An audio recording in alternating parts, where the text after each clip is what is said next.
We thought we were coming to a party, and instead it was a race riot.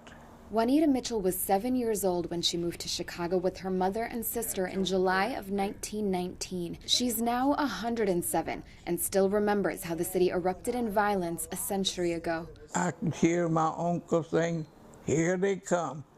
And when he said, "Here they come," it meant the white folks were coming down the street. And it was something.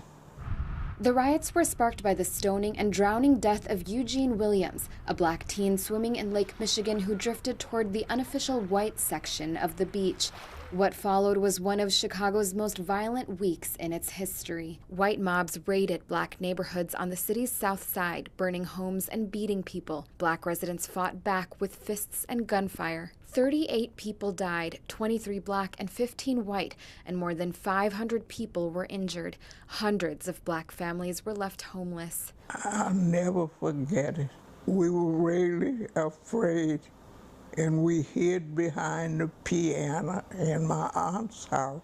The Chicago riot was one of dozens of riots and confrontations that broke out across the U.S. from late spring to early autumn in 1919. It was known as Red Summer because of the unrelenting racial bloodshed. Tensions had been building amid the shift of Southern blacks to northern cities as they fled life under Jim Crow during World War I and sought better opportunities. To this day, Chicago remains segregated. The north side is overwhelmingly white and Latino, while the city's south and west sides are majority black. It's two cities. When you go to certain places in certain parts of the city, you can feel the segregation. You can feel the separation. You can feel where you're not supposed to be. You can feel where everybody's happy that you're there.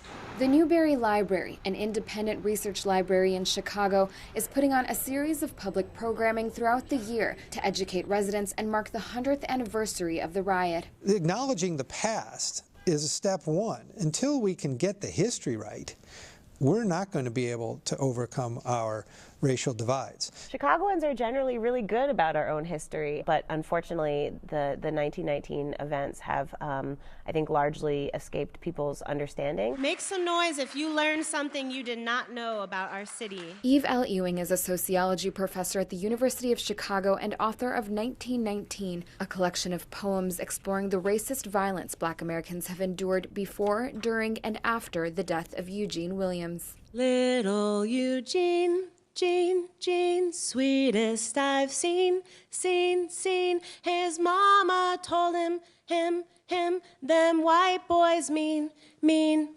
There's a strong case to be made that this is one of the most influential historical events, certainly of the last century, to have shaped the way the fabric of our city operates now. Is it Mary? Mitchell has seen how the city's changed and stayed the same over the last 100 years. Do you recall that? Yeah. Her daughter says that understanding what took place in the city's past is crucial to moving forward on matters of race today. Noreen Nasser, The Associated Press, Chicago.